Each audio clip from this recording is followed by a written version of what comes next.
Sadly, many of you watching this video today have lost your small business or had such a significant impact on your income that your business is almost gone and you need to build up cash reserves so that you can rebuild quickly.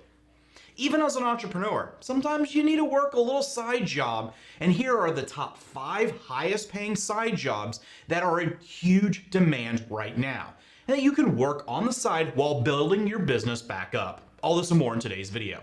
Hello and welcome to Stephen Carlson Show. I'm Stephen Carlson. I'm a tech entrepreneur, real estate investor, author, YouTuber, paramedic, and Bonnie and Clyde are currently eating carrots because that's the only way I can get them to be quiet long enough so I can record this video. Now, before we get to the list, we need to go over a little bit of background information as to why jobs are changing. With this knowledge, you will be far ahead of everybody else. Instead of just following the crowd from one opportunity to the next, you can lead the pack and profit long before anybody else realizes what's even happening. We all know that the economy is changing, and conventional ways of looking at employment are just different now that we are post-pandemic. Raw job numbers just do not give a complete picture. It sounds great in sound bites, and politicians from both parties love quoting job reports. Every year, December brings the joys of the holiday season and gives us an opportunity to reflect on the year gone by and look ahead and begin to imagine the new year to come. This year, we can reflect on an extraordinary bit of progress. Our economy is markedly stronger than it was a year ago, and today, the incredible news that our unemployment rate has fallen to 4.2%. At this point in the year, we're looking at the sharpest one-year decline in unemployment ever. Simply put, America's back to work, and our jobs recovery is going very strong. Today's historic drop in unemployment rate includes dramatic improvements for workers who have often seen higher wages and higher levels of unemployment. They are receiving higher wages. And the rate of Black and Hispanic unemployment is also dropping sharply. But that's not just jobs that are up. Wages are up, especially for hardworking Americans, often ignored in the past and past recoveries. Workers in transportation and warehouses have seen their wages go up approximately 10% this year. Workers in hotels and restaurants have seen their wages go up 13% this year. And thanks to the American Rescue Plan, we've delivered significant tax cuts to families raising children. Tax cuts and raising wages for middle-class families mean that Americans, on average, have more in their pockets today than they did each month since we've been in office than they did last year. According to the Labor Department, the economy added 199,000 jobs in December, and that's seasonally adjusted.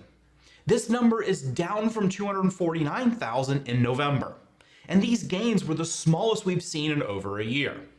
At the same time, these were signs that those that were looking for jobs were able to find them. The unemployment rate fell to 3.9% from 4.2%.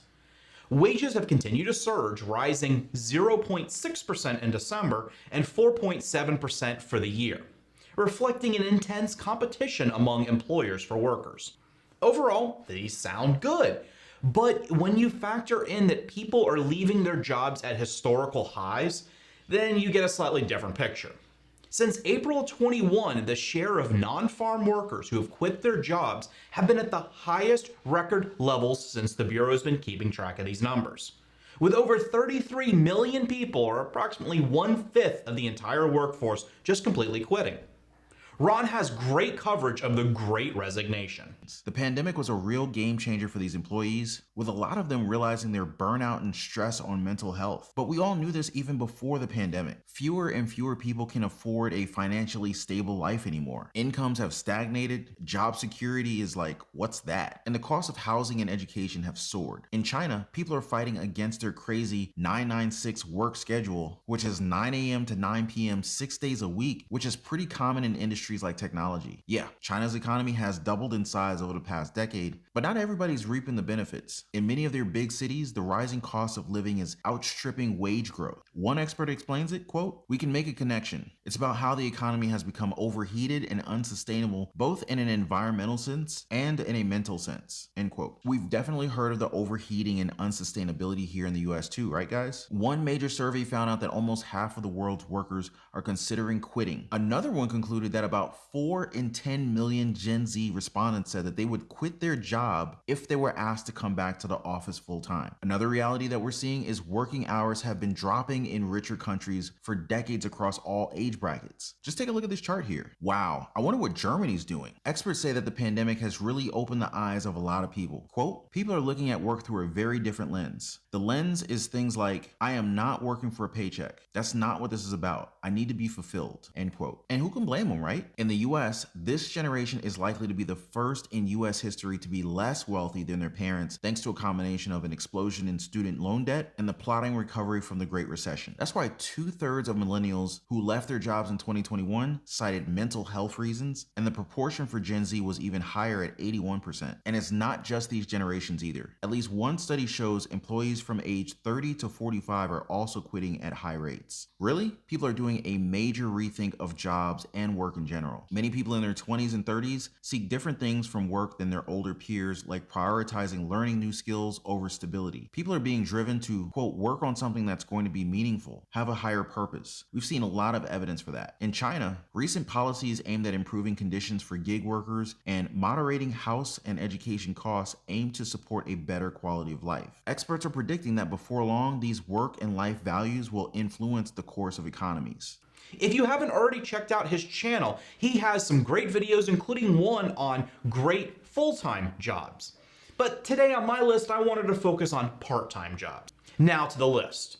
All these jobs you can start basically immediately, and they have a massive demand today and will be for the foreseeable future. The best part is they don't need a college degree, but some of them do require some very specific skills.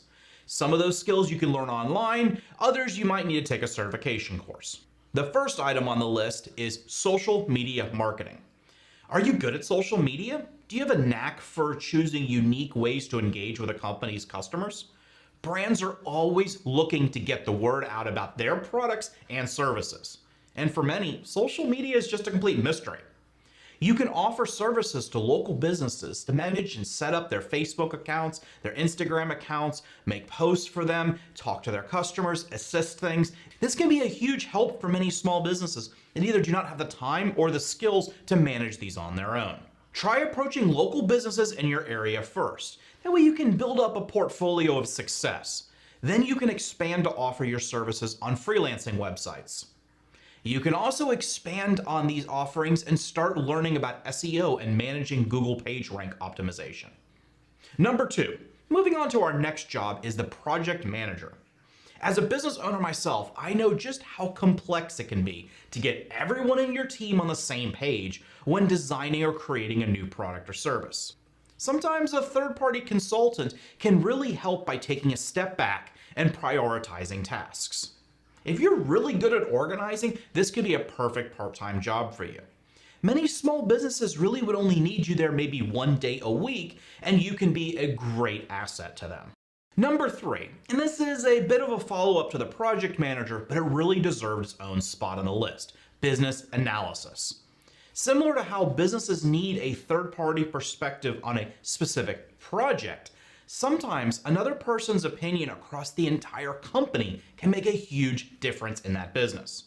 For example, sometimes founders, especially when there's multiple founders that all have the equal say in the business, they'll get stuck in a rut and they keep wanting to do things the way they've always done it.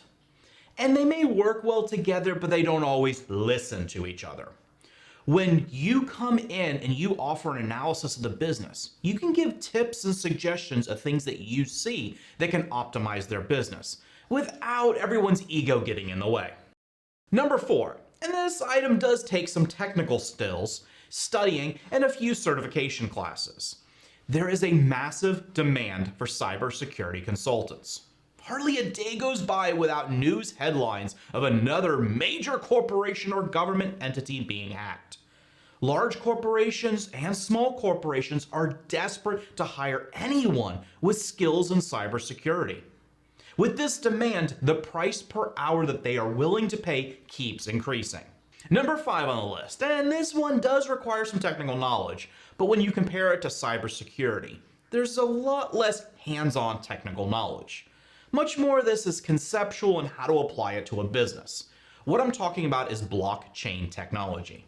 I'm sure you've heard of Bitcoin and other cryptocurrencies. They are all based upon the blockchain. But crypto is only one of the many use cases for blockchain, and there are so many other unique business applications. Studying about what blockchain is and how it can help businesses is going to be a huge opportunity for businesses in the future. Now this wraps up the list. I really hope these items give you some ideas of unique ways that you can make some extra cash on the side while building your main business. Heck, you may even find some of these work so well for you that you create a business all around them specifically. While I have you here, please don't forget to check out www.open4.business and register your business today. As you guys already know, this is my small business awareness campaign where myself, along with guest appearances from Aubrey Janik, Jamel Gibbs, Minority Mindset, Investment Joy, Rod Squad, Kenny Keller, Mark Moss, Christina Tia, Fire Department Coffee, Air Force Major C.W. Moyne, better known as Mover, and so many others, will be hanging out in a helicopter being interviewed, and we will be talking about so many really cool small businesses across the country. Would you like us to feature your business here? Why don't you go to the website and register right now. We've pretty much locked in our flight plan, so we cannot alter it to go land at any new businesses. But if your business is close to where we are already going to be, I would love to talk to you. Thank you very much for watching. Please make sure to click like and subscribe. Doing so really helps YouTube algorithm. I appreciate it, as do Bonnie and Clyde, that I think have finished their carrots, but they're still being quiet. So that's good. Thanks, and I'll see you on the next one.